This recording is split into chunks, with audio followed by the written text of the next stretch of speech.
ደስታ የሕይወት ትርጉምና የነፍስ ምግብ ነው። በክርስቲያናዊ ሕይወት ውስጥ ደስታ ማለት ዝም ብሎ ሳቅ ሳይሆን በነፍስ ጥልቅ ክፍል ውስጥ የሚገኝ የመረጋጋት ሰላም ነው። ይህ ደስታ በአውሎ ንፋስ መካከል እንደማይጠፋ ማብራት ሁልጊዜ ያበራል። ሁልጊዜ ደስተኛ ሕይወት መምራት የሁላችንም ምኞት ቢሆንም ደስታችን ልክ እንደ አየር ሁኔታ ተለዋዋጭ ሊሆን ይችላል። ደስታ ዝም ብሎ የሚመጣ ሳይሆን እኛ ራሳችን በምናደርጋቸው ምርጫዎች የሚገነባ ነው። ደስታ ማለት የችግር አለመኖር ማለት አይደለም። ይልቁንም በችግር ውስጥ ሆኖ ተስፋ ለመቁረጥና በውስጥ ያለውን ሰላም ለመጠበቅ መምረጥ ነው። ደስታ ምርጫ እንጂ ውጤት አይደለም። ሕይወታችን ሁልጊዜ በደስታ እንዲሞላ የምናደርገው ጉዞ በየቀኑ ከምንወስዳቸው ትንንሽ ውሳኔዎች ይጀምራል። ደስታ የሚመነጨው ከውስጥ ስለሆነ ለዚህ የሚረዳዎትን 5 ቁልፍ ተግባሮች በጥንቃቄ እንመለከታለን።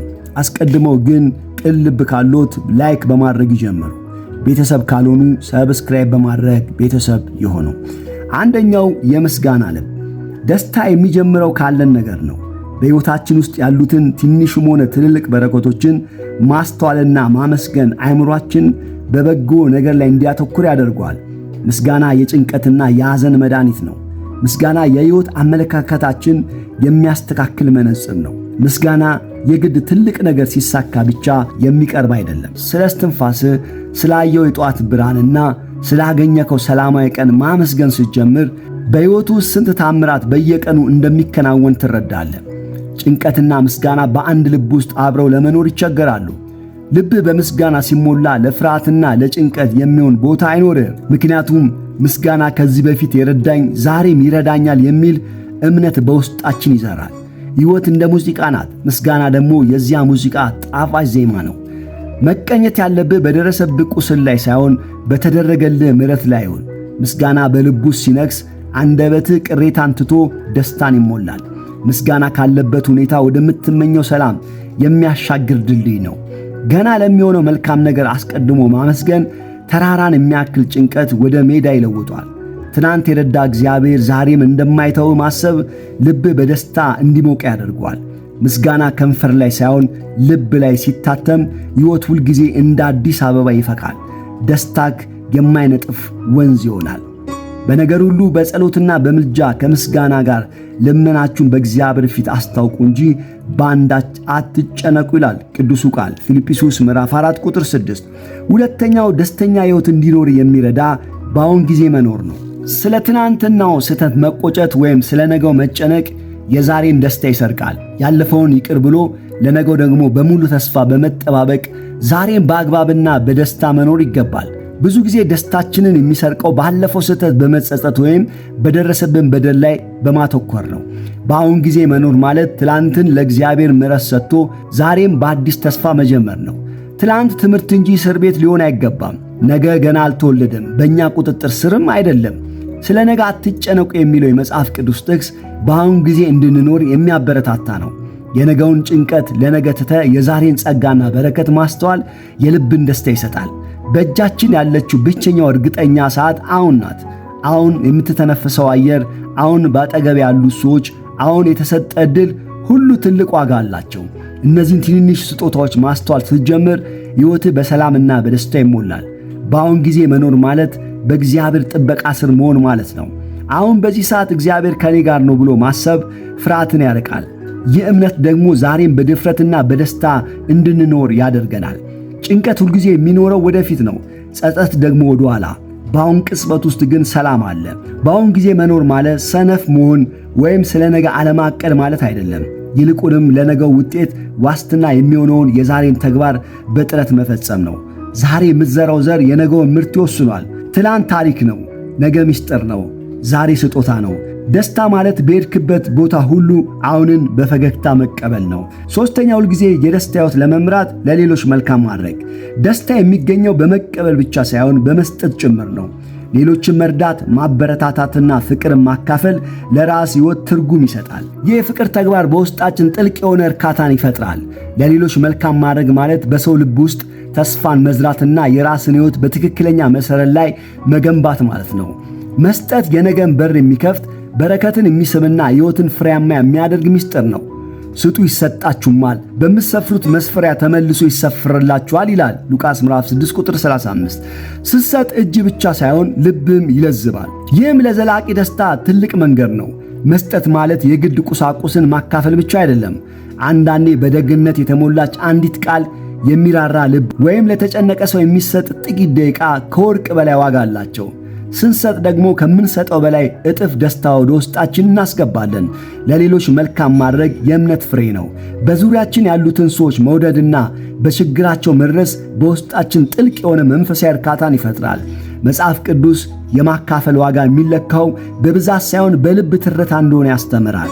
ስታካፍል የጎደለ ቢመስልም በመንፈሳዊ ዓለም ግን ለበለጠ በረከት ቦታ እያሰፋ ነው። ማካፈልና ደስታ የአንድ ሳንቲም ሁለት ገጽታዎች ናቸው። ማካፈል ፍቅርን በተግባር መግለጥ ነው። ፍቅር ደግሞ የደስታ ሁሉ እናት ናት። ካለን ነገር ላይ ለሌላው ስናካፍል በልባችን ውስጥ ያለው የፍቅር ክር ይበልጥ ይጠነክራል። በፍቅር የተሞላ ልብ ደግሞ ሁልጊዜ ሰላምና ደስታ አለው። አራተኛው አሉታዊ አስተሳሰብን ማስወገድ ነው። የምትናገረውን ቃልና የምታስበው ሐሳቦች በሕይወት ላይ ትልቅ ተጽዕኖ አላቸው። እችላለሁ፣ ይሳካልና እግዚአብሔር ከኔ ጋር ነው የሚሉ አዎንታዊ ንግግሮች ለራስ መናገር መንፈስን ያድሳል። አዎንታዊ አስተሳሰብ ማለት ችግሮች የሉም ማለት አይደለም። ይልቁንም ችግሮቹ ቢኖርም እነሱን የምናልፍበት ብርታትና ተስፋ በውስጣችን ማሳደግ ማለት ነው። አዎንታዊ አስተሳሰብ ልክ እንደ ጡንቻ በልምምድ የሚዳብር ነው። በየቀኑ ጥቂት ደቂቃዎችን ወስደ ስለ መልካም ነገሮች ማሰብ ብትጀምር በጊዜ ሂደት አይምሮ በራሱ ጊዜ በጎ ነገሮችን ብቻ መፈለግ ይጀምራል። አንዳንድ ሰው አስተሳሰቡ አሉታዊ ስለሆነ ሕይወቱ ደስታ የራቀው ነው። አሉታዊ አስተሳሰብና ደስታ ልክ እንደ ብርሃንና ጨለማ ናቸው። አንዱ ባለበት ሌላው ሊኖር አይችልም። አሉታዊ አስተሳሰብ አይምሮአችንን በመቆጣጠር የሕይወትን ጣዕም እንዳናይ ይጋርደናል። አልችልም፣ አይሳካልኝም፣ እድለኛ አይደለሁም የሚሉ ሐሳቦች በራሳችን ላይ ያለንን እምነት ስለሚገሉት አዲስ ነገር ለመሞከርና ለመለወጥ ያለን ተነሳሽነት ያጠፋል። ደስታ የሚመጣው ችግሮች ሁሉ ሲጠፉ ሳይሆን በችግሮቹ መካከል ሆነ በጎን ነገር ለማየት ስትመርጥ ነው። አሉታዊ አስተሳሰብ ልክ እንደ አረም ነው። ካልነቀልከው ያድጋል። ደስታ ደግሞ ልክ እንደ አበባ ነው። በየቀኑ እንክብካቤና አዎንታዊ አስተሳሰብ ያስፈልገዋል። አእምሮአችን በአሉታዊ ሐሳቦች ከሞላ ነው ለደስታ የሚሆን ቦታ አይኖረውም።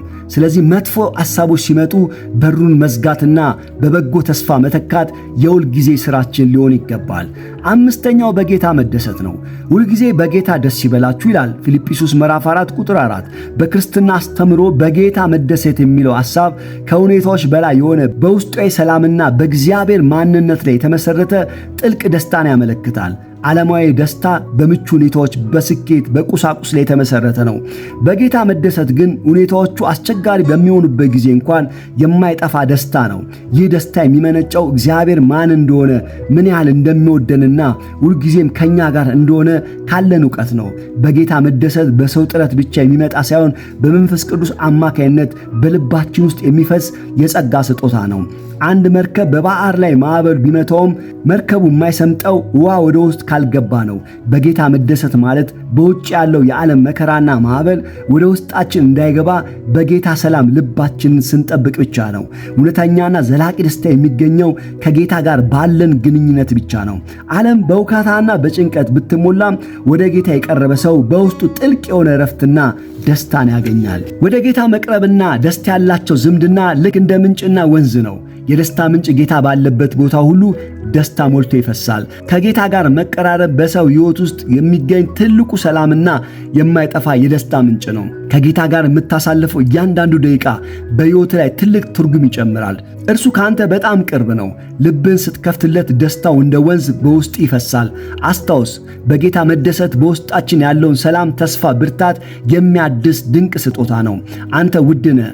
አንተ በደሙ የተዋጀ በክንዱ የተያዝክና በስሙ የሚጠራ የእግዚአብሔር ልጅ መሆንህን ስታስብ ዓለማዊ ሐዘን ቦታ ያጣል። ደስታ ከሰማይ የሚወርድ ዝናብ ሳይሆን በገዛ እጆቻችን የምናለማው የአትክልት ስፍራ ነው። ደስታ ምርጫ ነው። ውጫዊ ሁኔታዎች ባይመቹ እንኳን በውስጥ ሰላምና ተስፋን ከያዝክ ሁልጊዜ ደስተኛ መሆን ትችላለህ። በሕይወት ውስጥ የሚያጋጥሙ ትንንሽ ፈተናዎች በፈገግታ ለማለፍ ሞክር። ይህ ነገር ከ5 ዓመት በኋላ ትርጉም ይኖረዋል ብለህ ራስህን ጠይቅ። መልሱ አይደለም ከሆነ አሁን እንዲያስጨንቅ አትፍቀድለት። ሁሉ ነገር 100% በትክክል እንዲሄድ መጠበቅ ለውጥረት ይዳርጋል። ስህተት የሕይወት የሕይወት አካል መሆኑን መቀበል መልካም ነው። ከዚህ እማራለሁ ብሎ ማለፍ ነገሮችን ቀለል ያደርጋቸዋል። አንድ ነገር ሳይሳካ ሲቀር እንደ ውድቀት ሳይሆን እንደ መረጃ ቁጠረው። ለምን እንዲህ ሆነ ብለህ ከመብሰልሰል ይልቅ ቀጥሎ ምን ማድረግ እችላለሁ ወደሚለው ጥያቄ መሸጋገር አይምሮን ያቀልልሃል። ማንኛውም ፈታኝ ሁኔታና አስቸጋሪ ቀን ጊዜያዊ መሆኑን ማስታወስ ነገሮችን ቀለል ለማድረግ በጣም ይጠቅማል። ሐዘን በሕይወት ውስጥ እንደ ዳመና መጥቶ የሚያልፍ እንጂ የማይለወጥ አለት አለመሆኑን መቀበል ትልቅ ሰላም ይሰጣል። አመሰግናለሁ። ቅልብ ካሎት ላይክ ያድርጉ። ቤተሰብ ካልሆኑ ሰብስክራይብ በማድረግ ቤተሰብ ይሁኑ።